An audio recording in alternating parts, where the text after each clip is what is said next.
During the earthquake, I pulled back Elelliana, who was trying to rush in and save someone she cared about. I ended up breaking my leg. Later, on our wedding day, that guy jumped off a building because his face was disfigured. Elelliana said nothing and took care of me for decades as I went through rehab for my leg. On our 10th anniversary, she pushed me, the disabled me, into the middle of the road. Before she walked away, she said, "Ben, do you understand what it feels like to be completely helpless?" It was when the car ran over me that I realized how much she truly hated me. When I opened my eyes again, I was back at the time the house collapsed. I let go of her hand. "Elelliana, run! The load-bearing wall is falling!" Elelliana, in front of me, decisively shook off my hand. My steps faltered as I wanted to rush to her. Looking at her through the heavy smoke and dust, I remembered that in my past life, I had pulled her back with all my might, using my body to shield her from the falling debris. The sharp rocks struck me, and the extreme pain made me lose consciousness for a moment. At that time, I thought I was going to die, and used my last strength to whisper in her ear, "Elelliana, be happy." Later, when I woke up in the hospital and saw that half of my right leg was gone, I felt a mix of emotions. I realized I could no longer continue my beloved fencing. I broke down in despair and cried. But when Elelliana's mother came to see me, they knelt down, begging me not to cry. They said they wouldn't get up if I didn't stop crying. The previously cheerful girl, now at a loss, stood by my side, wiping away my tears with trembling hands. "Ben, let's get married. I'll take care of you for a lifetime," she said. At that moment, her intense love filled the deep void within me. I always thought the deep gaze Elelliana gave me was love, until later, when the tire ran over me, and I realized it was pure— "No, I have to save Eric. She hasn't come out yet." Elelliana's shout interrupted my recollection. She waved her hands, signaling me not to approach her. I looked at her youthful face, remembering 10 years of memories. I remembered her accompanying me through countless rehab sessions, remembered how her strong arms held me when I fell. But I also remembered that on our 10th wedding anniversary, she pushed me, with my prosthetic leg removed, into the middle of the road, whispering in my ear, "Ben, do you remember what day it is? My Eric, he's been gone for 10 years. She had agreed to my confession. Everything was supposed to get better. I want you to feel this sense of helplessness too." Her voice was full of such hatred, like a sharp dagger piercing my heart. The speeding car wheels rolled over me, and bright red blood stained the gift in my clothes. It was a surprise I had prepared for Elelliana on our 10th anniversary. "Don't come near me!" Elelliana turned and ran upstairs, looking back at me as if she expected me to stop her at all costs. But this time I wouldn't anymore. Afterward, when the rescue team found me and got me into the vehicle, Elelliana and Eric were nowhere to be found. I didn't know if she met him, if she saved the boy she loved. As I closed my eyes, Elelliana's words from my past life echoed in my ears. "Life and death are determined by fate. Why do you think you have the right to interfere with my life and death? I love Eric. I'd die for her willingly. What gives you the right to stop me? My 10 years of first love couldn't compare to their 1 month together. Originally proactive and motivated, she skipped an exam for a word of praise, missing out on all her awards. She said she had never met someone who fit her wishes so perfectly before, yet she never considered if such a flawless person was even possible. The rescue car took us to the hospital for a checkup. There, I saw Elelliana's mother, who grabbed my hand in distress. "Where's Elelliana?" I shook my head. "I don't know. Weren't you together? How could you not save her?" I was at a loss for words. In my past life, Elelliana's mother was initially grateful to me. Later, she repeatedly brought up my disability, believing that her daughter's acceptance of me was my blessing. She even secretly tried setting her up with others multiple times. Each time I confronted her, she'd pretend to have a heart condition, and Elelliana would shield her and tell me to shut up. She wanted to save someone. I couldn't stop her. I looked at Elelliana's mother, not wanting to say anything more. Elelliana lost her father early in life and was raised solely by her mother. With graduation just around the corner, if anything happened to her, I didn't know if her mother could handle it. How could you let her? How could you watch her die? How can you be so heartless? People began to gather around as Elelliana's mother gripped her chest and collapsed on the ground, wailing loudly. My daughter spent so many years with him, taking care of him for so long, and he ran out alone, leaving my daughter inside. Nearby, journalists started setting up cameras to film me, while passers-by lifted their phones, eager to record it all. I could already imagine how many people online, unaware of the full story, would call me ungrateful. But just then, the bloodied stretcher was carried in through the door. Seeing it, Elelliana's mother, who had been sitting on the floor, sprang up like a carp. It was Elelliana, covered in blood, with bandages tightly wrapped around her missing arm, her flesh barely visible. Are you crazy? Why did you try rescuing someone?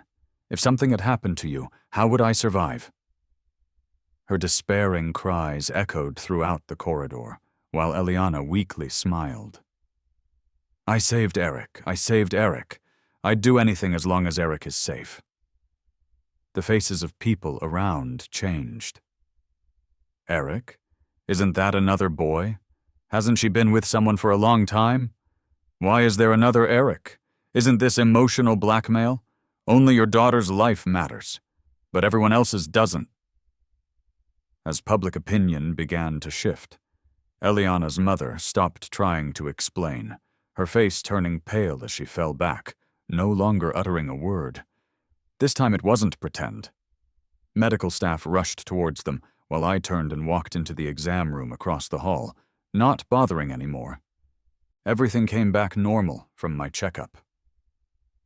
When I left the hospital, I heard news about Elelliana. They said she survived, but unfortunately she'd lose an arm and needed an amputation. In this life, fate switched things around. She's the one who got hurt, and she's the one who saved her loved one. I just hope Eric can be there for her on the road ahead.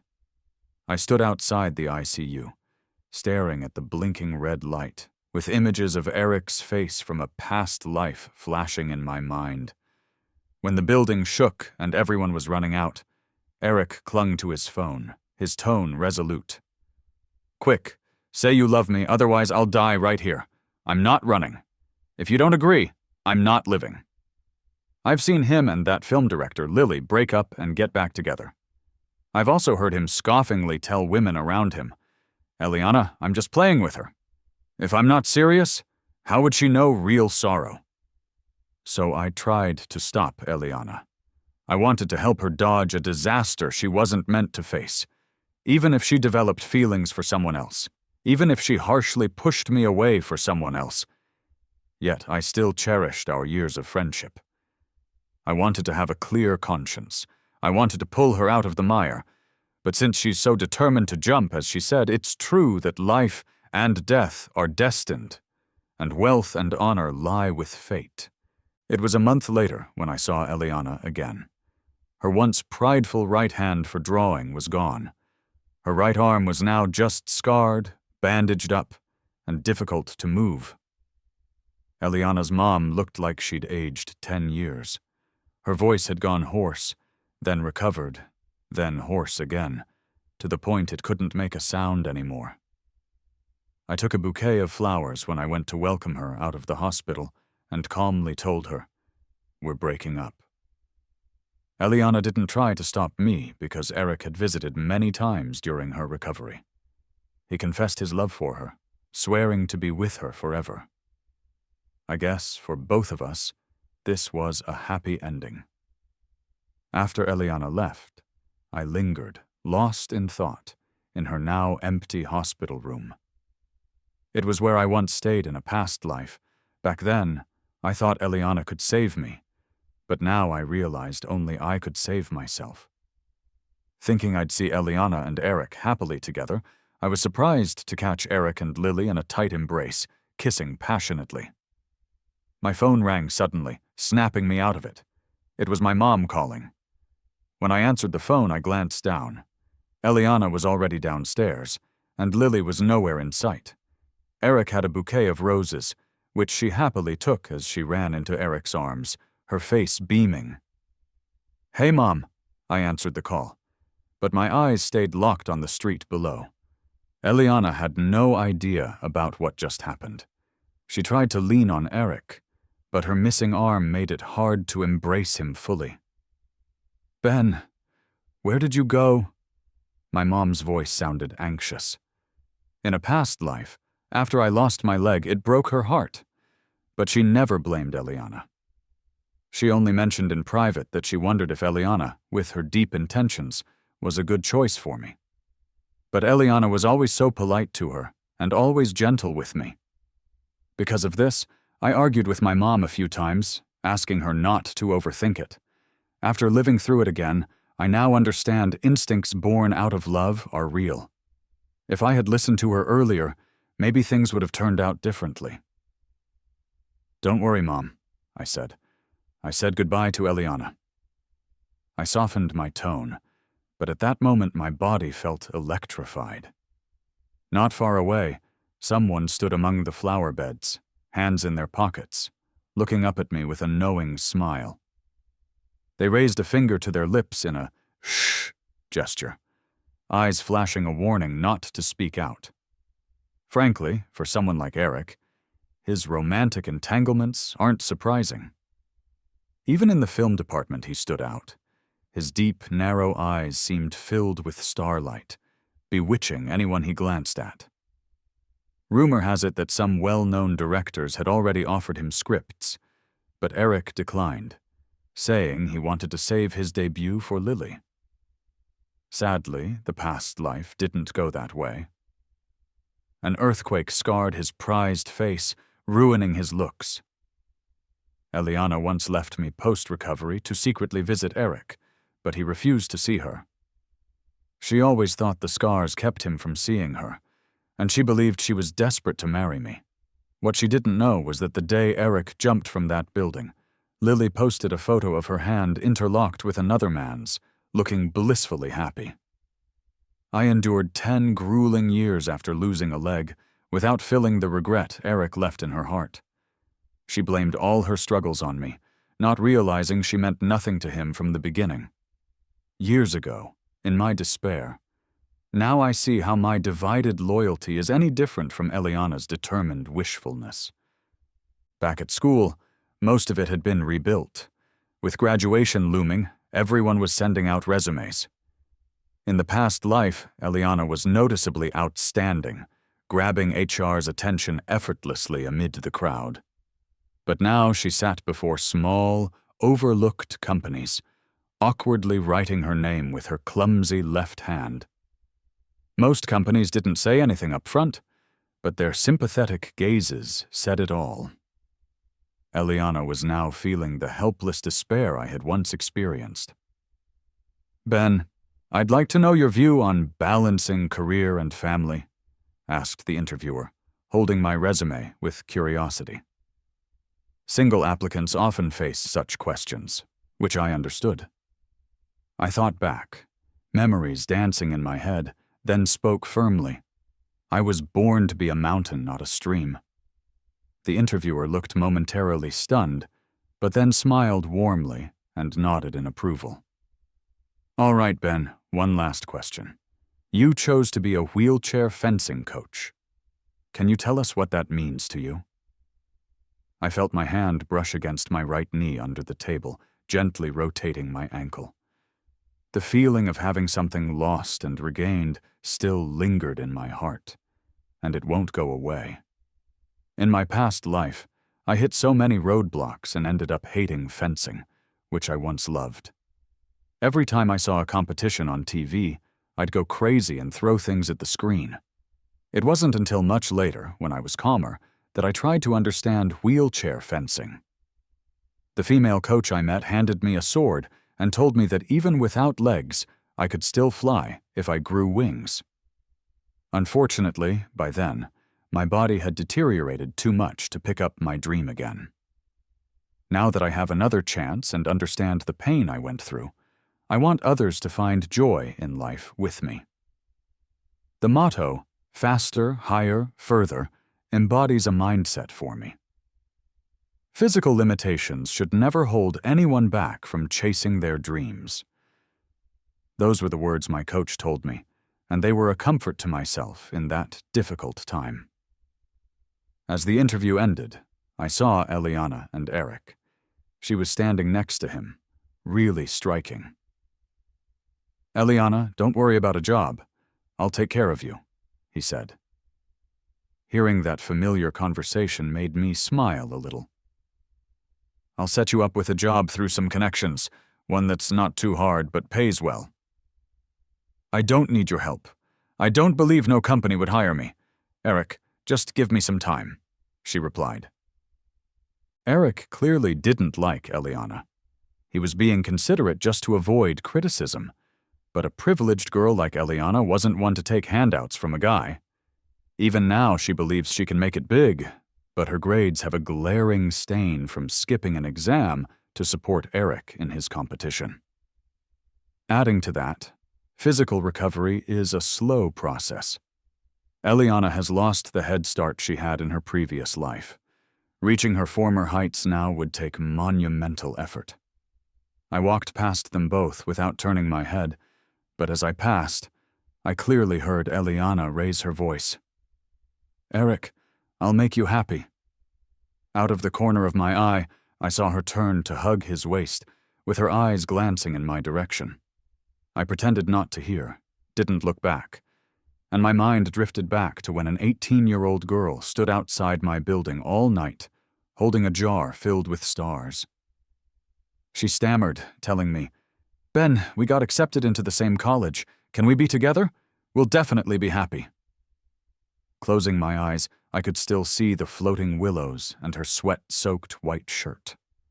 After so much effort to be together, we eventually lost each other. Then, a sweet voice snapped me back. Linda was coming over, bouncing around and crashing into my arms. "Come be an actor in my graduation show." Linda and I met through a club. She was studying directing and had a well-off family, planning to study abroad after graduation, without the worries most her age have. Her biggest concern now was her graduation project, a short film. I nodded and agreed. Maybe she sensed my mood post-breakup, so she casually stood to my right, blocking Elelliana and Eric from view. Elelliana's mom came by school the other day and caused a scene with Eric, demanding he marry Elelliana soon. "Anyone would crumble under a mother-in-law like that," she said, watching my reaction carefully. "Linda, Elelliana and I broke up." "I'm not interested in hearing about her anymore," I said. "I'm facing major life decisions right now, and there are far more important things than love. I don't want someone who'll never be part of my life again to interfere with it. That's my punishment." Linda's project was inspired by a female principal from a mountain village. I was playing a boy pressured by his family to leave school and work in the city. During rehearsals, I noticed we were right next to Lily's space, where Eric was starring in her script. The two of them being together all the time caused a stir across half the campus, but due to Lily's family background, nobody dared to gossip. A company Elelliana applied to had shown interest but suddenly went silent. Left with no choice, she accepted Eric's recommendation and used connections to land a job. I hear it pays well. However, this means she'll be in a position she once despised, due to favoritism. In my past life, she'd be going through rehab. This is the harshest time, repeatedly accepting her changes and facing her deepest pain. Elelliana's getting emotionally unstable and relies on Eric's company to fill her void, yet Eric's mind isn't on her. To stay sharp for the camera, he maintains strict routines, and possibly thanks to basking in romance, he looks even more attractive. During breaks, I often overheard her on the phone, annoyed. "I told you I'm busy. The team has a meeting tonight and I can't go out with you." Sometimes when Elelliana came looking for him, she'd make excuses to leave, telling her friends, "Don't let her know I'm here." On Valentine's Day, Elelliana came with presents for Eric, but he was busy rehearsing and didn't even greet her, sparking her anger in front of everyone. She threw the gift on the ground and coldly challenged, "Eric, I called you so many times. What are you trying to do?" At that moment, everyone was stunned. Eric didn't spare a kind word. He always considered himself a hit with the ladies and never took such offense. He snapped back, "Elelliana, I'm busy. We normal people have lots to do every day, not like you who's so free." He hit hard on the words normal people, clearly pushing Elelliana's buttons. She stood there, almost speechless with anger. "Eric, do you have a heart? Who am I like this for? Don't you have any shame? I didn't ask you to save me, it was your own decision. Maybe I would have been fine without you. Do you want me to be a thankless servant?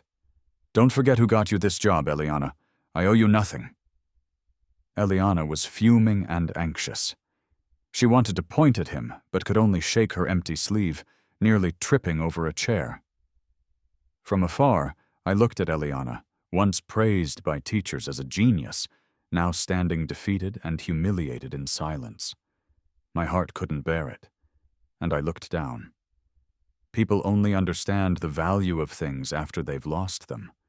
Otherwise, they can't truly feel it. Just like Eric, who would never realize what he'd be like without Elelliana, and like Elelliana, who might not have faced her situation if I hadn't intervened back then. So, back then, she didn't thank me, just as Eric doesn't thank her now. That day's rehearsal was disrupted.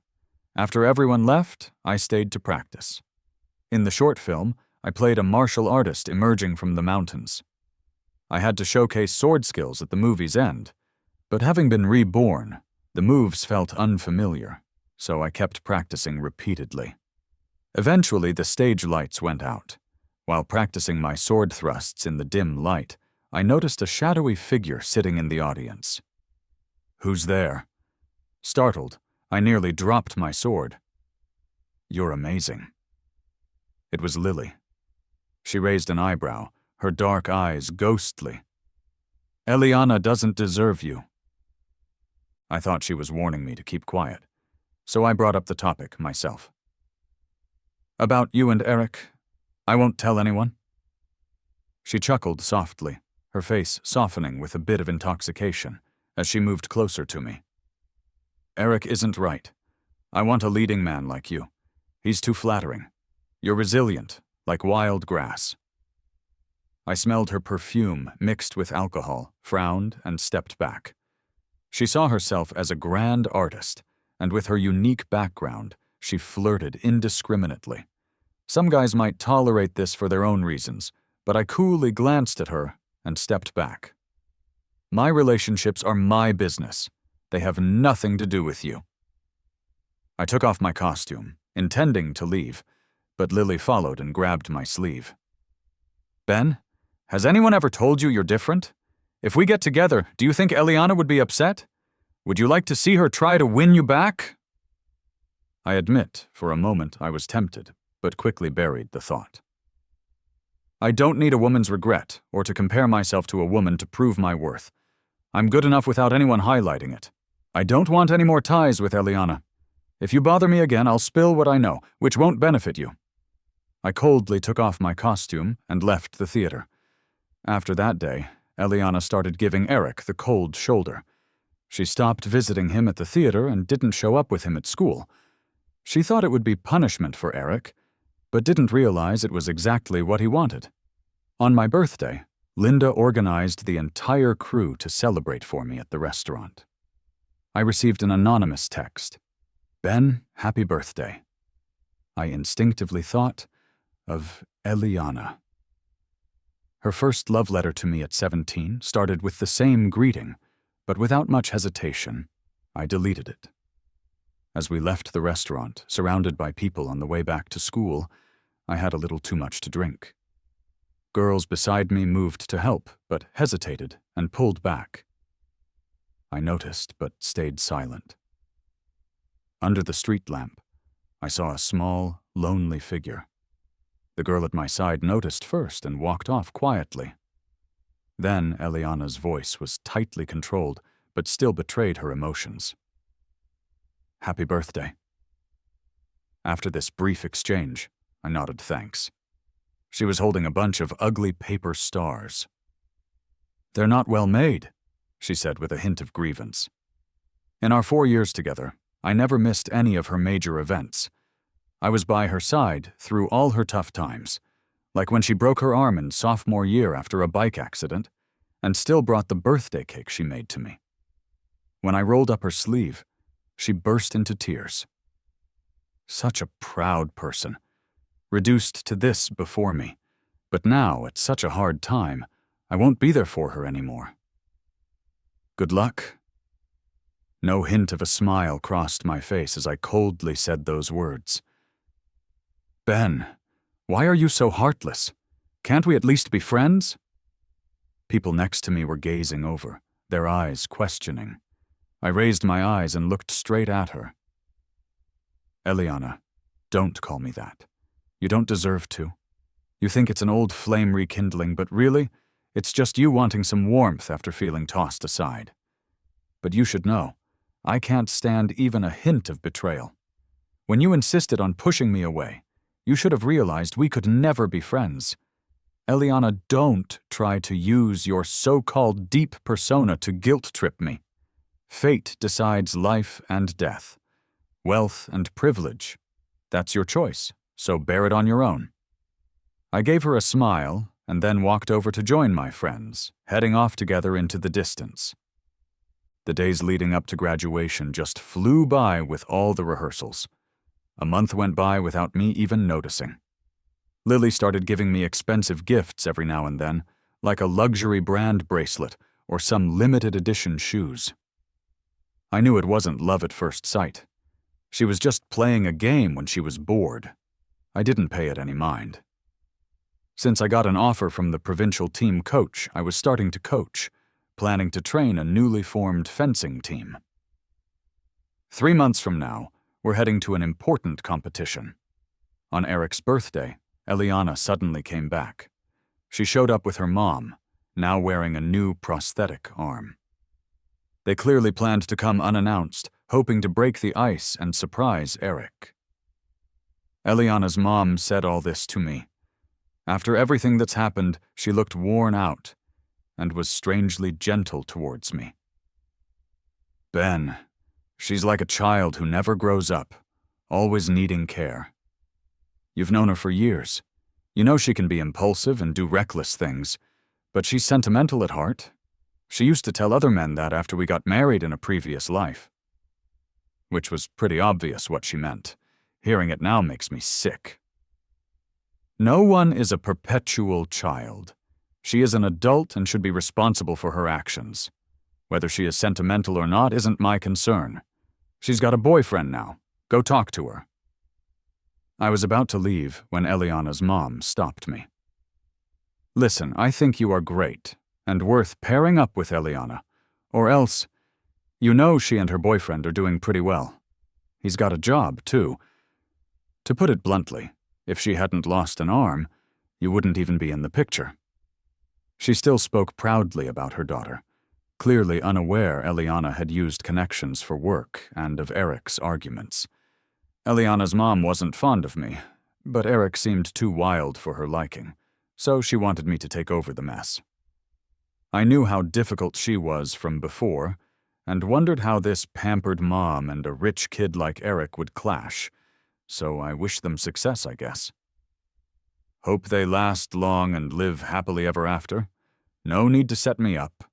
I'm not good enough for your precious boy. Elelliana's mom let out a cold snort, grabbed her bag angrily, and started to leave. As her hand reached out, I noticed her fingers were clubbed, which meant serious heart issues. I stopped right there, afraid my words would upset her further. "Mom, come on. Let's find Eric." Elelliana's voice echoed down the hall as she opened the door. Laughter and chatter followed. I closed the door, knelt down, and quietly tidied up some props. Linda said Elelliana booked a big restaurant, so a lot of people from both crews went to join the fun. I wasn't going. I packed up and left. Every day I was coaching the provincial team, so I didn't have time for gossip. But just as I got near the school gate, I saw an ambulance rushing in and a crowd running towards the performance building. "Let's hurry," I heard a senior from the drama department say. "Eric got caught cheating by his girlfriend." I later heard the details from Linda. She said that a group of people eagerly flung open the dressing room door with Elelliana and her mom, only to find Eric and Lily in disarray, wrapped in each other's arms. With a flourish of dramatic expressions, she described, "The two were so lost in each other, like they didn't know the world existed." Elelliana was so shocked she just stood there, frozen, unable to say a word. Her mom, furious, turned white before lunging at Eric, attempting to pull her hair and hit her, but Eric kicked her in the chest, knocking her to the ground. Elelliana tried to help and ended up scuffling with Lily. Everything got captured by someone filming the whole thing, as a potential surprise. I waved off Linda, indicating I didn't want to hear more, but she continued. It wasn't over. During the brawl, someone pushed Elelliana, causing her to fall, and there was a pool of blood. I was stunned. I choked on a sip of water. Turned out Elelliana was 3 months pregnant, and just like that she lost the baby. The aftermath was still a mystery. Considering she and Eric hadn't been together that long, I wondered what Eric would feel upon knowing this. Elelliana's mom ended up in the hospital too. Word was she had a heart attack and was nearly gone, but was rushed to the ICU. "Ben, you're lucky. Breaking up with Elelliana was a blessing in disguise. You don't need to get involved in that mess. You have such good fortune. Elelliana only did well with you around. Too bad she didn't appreciate it." "She got what she deserved," Linda continued animatedly, her words a bit harsh, but I knew she was genuinely upset for me. "All right, Linda, let's not talk about Elelliana anymore. She's just someone I've known a while here. Let me show you one of the girls on my team. Look how well she executes the moves." I grabbed my phone, and on the screen was a girl who'd lost her legs to polio. She held a sword high and took her opponent down with one swift move. Before she started training, she almost gave in to her parents and married a deaf-mute man she'd never met. But this skill gave her the courage to say no to the family bullying her. "Ben, you're amazing," Linda said, watching with teary eyes, and hugged me tightly. "When I become a director, I'm definitely turning your story into a movie." The graduation assessment came as scheduled. Linda's short film was a success. At the end, a group of girls held hands and loudly recited, "I am a mountain." In that chorus of voices, I put on my fencing gear and demonstrated my skills on stage. I wanted to look down from the highest peaks, rising gracefully above the mediocre valleys. In the flaring hem of my coat, I seemed to see speeding cars and a person in a wheelchair, lost and helpless with tears in her eyes, whispering in despair, "Help me. Can anyone help me?" Across that impossible-to-reach realm, I answered her question. "I can save you. I will save you." So the traffic ceased its noise, and I grew legs, standing again, pulling myself to safety through the swirling dust. In this new life, I promised to cherish myself. Thunderous applause erupted from the audience. I spotted Elelliana crying uncontrollably in the crowd. The first to present flowers was Lily, carrying a bouquet so big it nearly hid her entirely. She walked up to me. "Ben, you did great today." In bright letters, the center of that bouquet read, "Ben, I like you." But I didn't take it.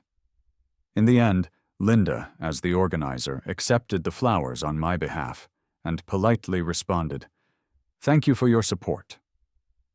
While packing in the backstage area, a figure stood in the doorway, looking straight at me. I turned. It was Elelliana. She struggled to open her arms.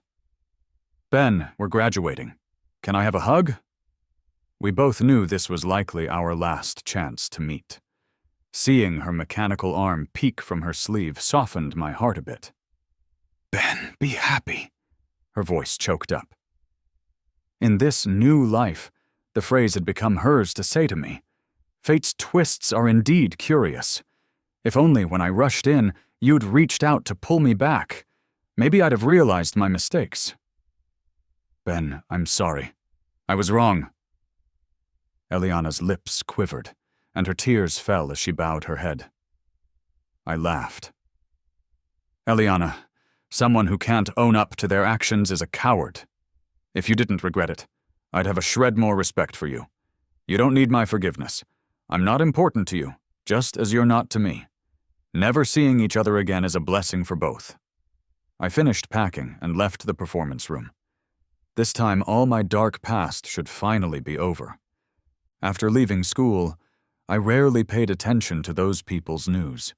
Even when Linda told me about Elelliana's mom's near-fatal complication during surgery, or Eric's parents causing a scene at Elelliana's house, or Elelliana borrowing money for surgery after losing her job, only Lily kept messaging Linda, "Stop telling me she'd broken up with Eric," and asking if I wanted to be the male lead in her movie.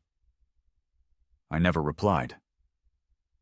To me, women who rely on money and power to force others aren't appealing at all. I was busy coaching my team for a competition, exhausted every day. With the competition 10 days away, I was taking the team to the venue.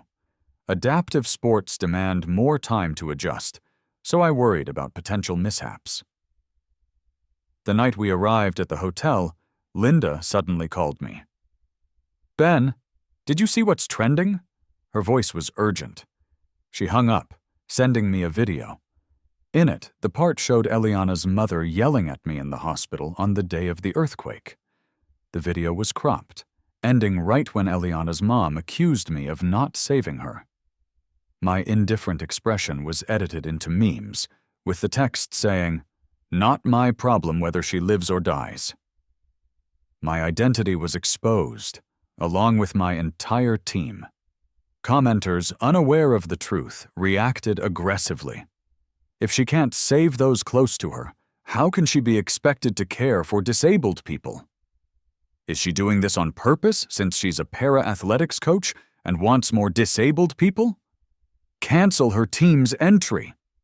Does a coach like her deserve a place in the competition? The attacks extended from me to the whole team and then to its members. Did you piss someone off? Why is the video timed so perfectly to target you? Linda's words brought me back to my senses. I found the original video online, spotting a familiar profile among the shares. Lily, using the same profile picture from before, one that she had when she posted something that made Eric lose it. "It's Lily," I said, sending a shiver down my spine. Given Lily's influential background, her manipulating public opinion this way had an obvious aim. In my frustration, a strange number called. "Did you see the trending topic?" Despite the voice changer, I recognized Lily's voice.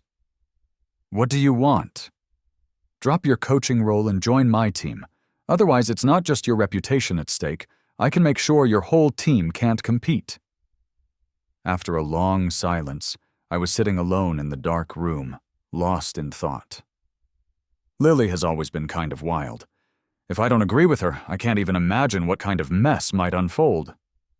It's a critical time for all of us, and I don't want my personal issues to mess up this competition everyone has been working hard for. But I also care about how I feel. I've been looking forward to this project for a while, and I believe I can handle this position. I don't want to give it up so easily. "Ben, have you thought about where the video came from?" Linda's words snapped me back to that day. I tried to recall. It was all a bit hazy. Besides Elelliana and her mom, I don't remember anyone else there who really knew me. This happened a long time ago. Unless someone close to me deliberately leaked it, It wouldn't likely be used as a threat. So who could this person be? After a moment's thought, I dialed Elelliana's number. Then she started quickly on the other end, her voice urgent. It wasn't me who released the video. Her rushed denial actually made me more suspicious. It was your mom, right? My heart skipped a beat as I asked. When she didn't answer immediately, I felt I already knew the truth. Ben, I'm sorry. She's already like this. I can't blame her anymore. I'm willing to take responsibility for everything that happens. I'll go explain, clear everything up, okay? I let out a cold laugh. In what position could she explain? And how would she prove who she is? Waiting for her to explain might lead to disastrous consequences. The full video, can you find it right now? Releasing it, along with Elelliana's explanation, was probably the quickest way to end all this online drama. The video was bought by Lily. She paid for all our surgery fees, so I guess only she has the right to publicly release it now. I used to like the sound of Elelliana's voice, but now it felt so distant. My phone slipped from my palm and hit the floor. The provincial team urgently contacted my supervisor, and the head coach called me. I picked up, expecting a reprimand, but no, the voice on the other end was surprisingly gentle. Ben, don't worry. We're trying to figure it out.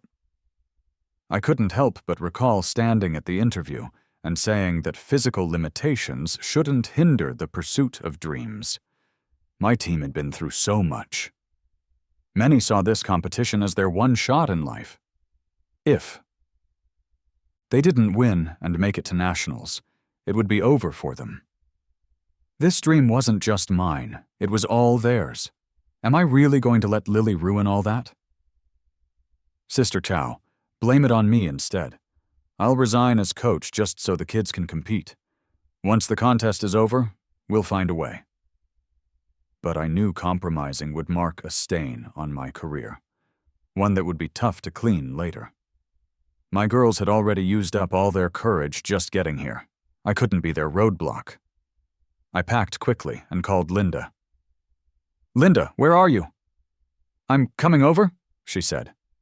But before I could finish, Linda was screaming, Ben, look at the trending topics. The table's turned.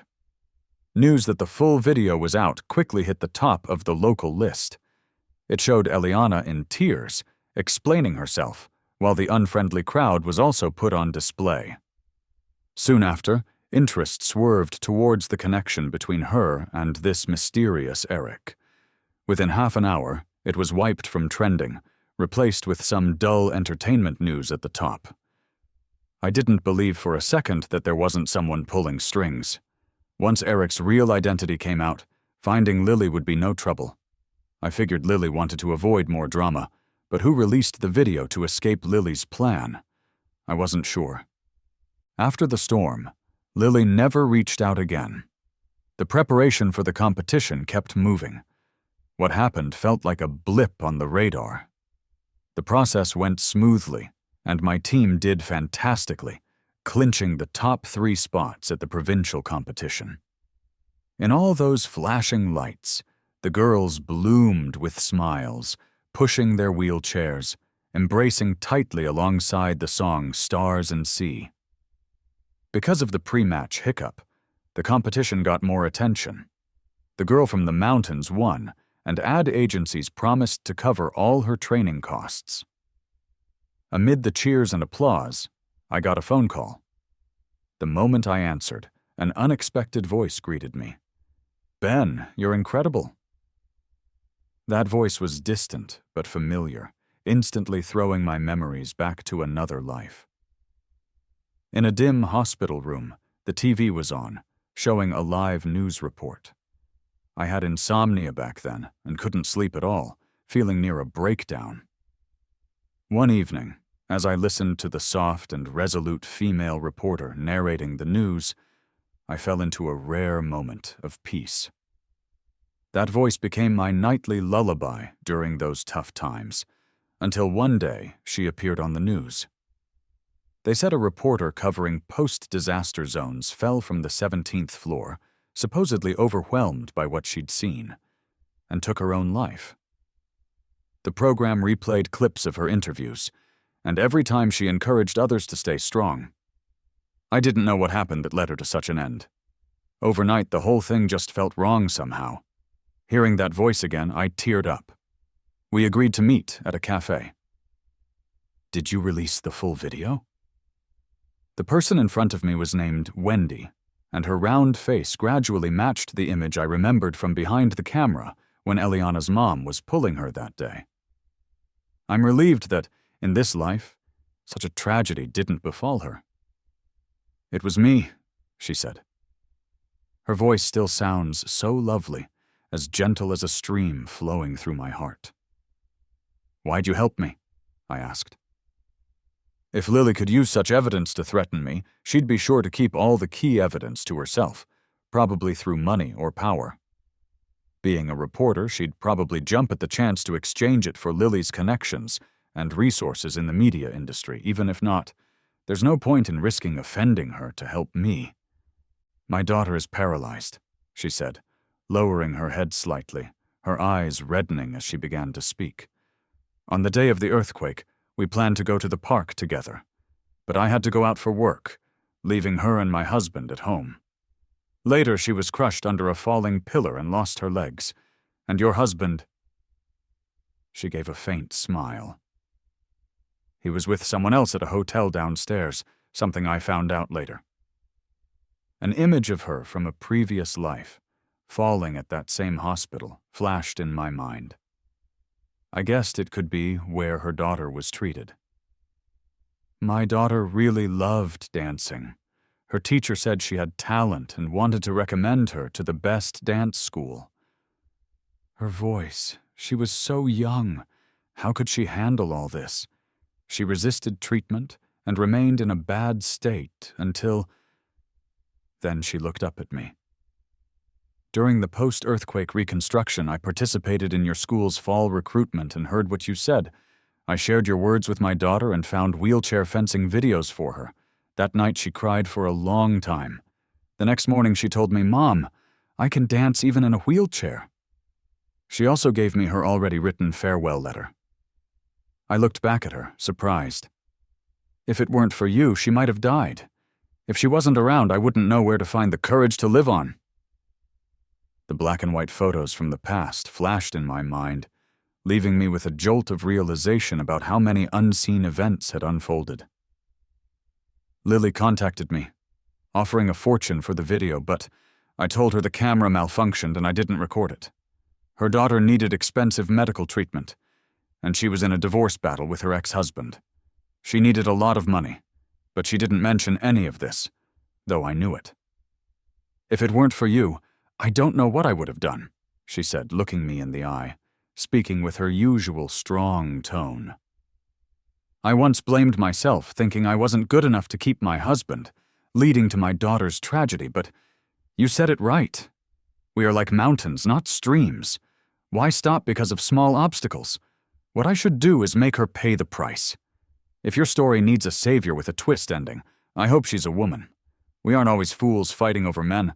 Our swords can point to those who are cowards, she said, and left as entertainment news exploded. I was at the fencing team's celebration party. This time Lily was the one who hit the headlines. What was exposed was explosive news from Eric's birthday. In the video, two people parted hastily, disheveled, with Elelliana looking bewildered, holding a gift. The relationship between the three was disgusting and escalated, finally sparking a public outcry.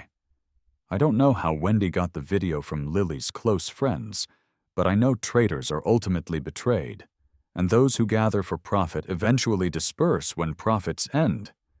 Karma's cycle. Eric's budding career plummeted. Netizens compared him to the boy in the video, taking a long time to recognize him.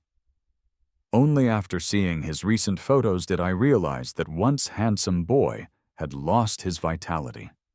Seeing no turning point, his manager also revealed that after his breakup, Eric underwent cosmetic surgeries like a madman, failing multiple times, losing his naturally good looks. In his early 20s, His face had become stiff. Without that face, he became a reject, attracting negativity and infamy. Even the words he casually said to his friend once. "Elelliana, I'm just playing with her. If I don't push the boundaries, how would Lily feel hurt?" Were leaked. I don't know if Elelliana followed entertainment news or how she'd feel hearing the audio.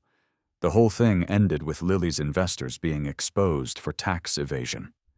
That self-righteous bigwig had multiple affairs, and evidence was provided by his former wife. The law awaited him. "We will continue following developments. This is your reporter, Wendy, signing off." A familiar voice filled my ears. The woman's eyebrows were slightly curved, her tone light and melodious, yet carrying a sense of relief. It was years later when I saw Linda again. After studying abroad, she returned to avoid family pressure to marry, improving herself with acting. She unintentionally became a prominent director. She found me, saying the movie based on my life was in the works. Their class produced many talented directors, yet the once famous Lily tragically fell off the grid. No one in the circle knew her whereabouts, proving she was completely forgotten. Linda asked if there were any lines I wanted to keep. I wrote one for her. "Many years ago, someone despairing told me life and death are destined, wealth is by fate. But what I want to tell you is as long as you don't give in, there can be a destiny where your fate is in your own hands, not left to heaven." I told Linda that I wanted to photograph my first group of students as a prototype. The once dark and skinny girl from those days has now become a Paralympic champion. Every year, she sends me a photo from the competition. The girl in the picture has shed her awkwardness and beams confidently. It's a beauty that rivals anyone else, a beauty fueled by a thriving vitality. I've had many students over the years, and Linda invited most of them to participate in this event. These girls say I'm a savior, that I rescued many who had given up on themselves, surprisingly empathized with them, and given many the courage to embrace life. But no one knows that my initial wish was simply to save myself.